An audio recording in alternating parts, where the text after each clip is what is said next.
You felt the tension, but you ignored it.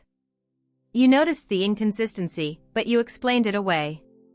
You felt that tightness in your chest after certain conversations, but you told yourself you were overthinking. You thought it was your imagination, but it was real. The late replies. The way he avoided certain questions.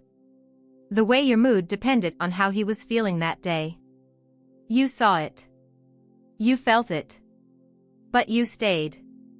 And now you're here, replaying everything in your head, wondering how something that once felt promising slowly turned into emotional confusion, exhaustion, and self-doubt. Because the red flags were never completely hidden. They were subtle. They were quiet. They were easy to excuse. And quiet red flags are the most dangerous ones. Here's the hard truth. The red flags you ignore in the beginning don't disappear. They multiply. They don't shrink with time. They settle in. And by the time you finally admit something is wrong, you're already attached. Already invested. Already hoping. Your intuition wasn't wrong. You just didn't want it to be right.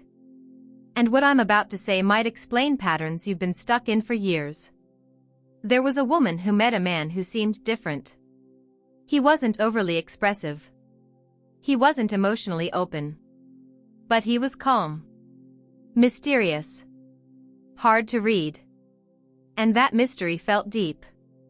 Sometimes he would disappear for hours, then days. When she asked about it, he said he was busy. Or stressed. Or not really a phone person. Instead of seeing distance, she saw independence. Instead of seeing emotional unavailability, she saw complexity. That was the first red flag. He avoided accountability. Whenever she brought up something that hurt her, he flipped it. You're too sensitive.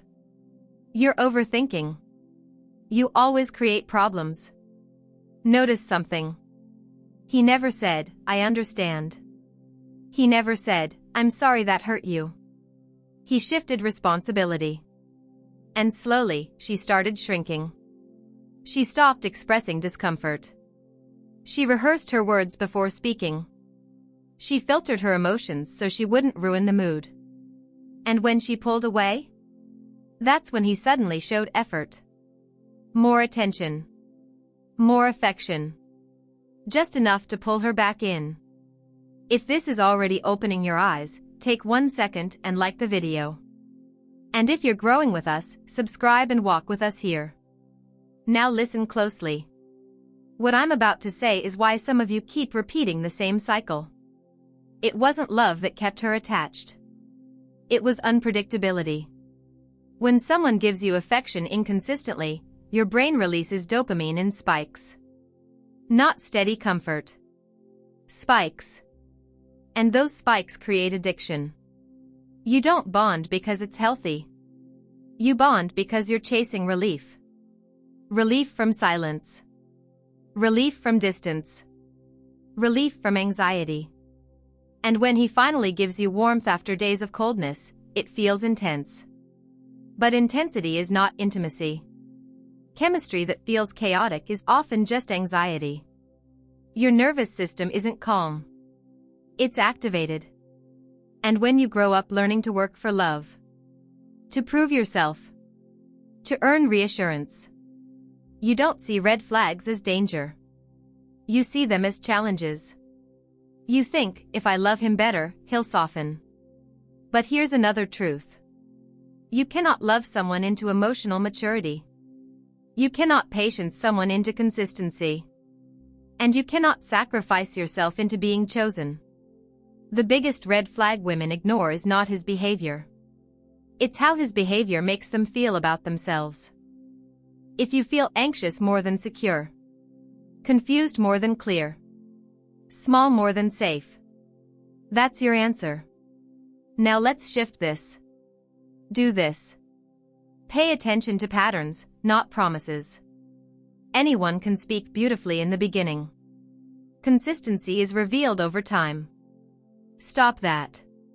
Stop excusing disrespect just because he had a hard past. Trauma explains behavior.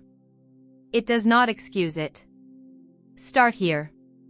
When something feels off, pause. Don't immediately defend him. Observe him. Do this. Say how you feel once. Clearly. Calmly. Then watch his reaction. A healthy person listens. An unhealthy one deflects. Stop that. Stop confusing effort during crisis with real commitment. Anyone can show up when they feel you slipping away. Consistency shows up even when things are calm. And most importantly, trust early discomfort. The version of him you see in the beginning is usually the most controlled version. If there are red flags then, they rarely fade later. You don't lose people by having standards. You lose people by abandoning yourself. And the cost of ignoring red flags is always higher than the discomfort of walking away early. If this resonates you today, like this video. Comment "I choose clarity." And share this with someone who needs this truth. Don't forget to subscribe to Women's Reality.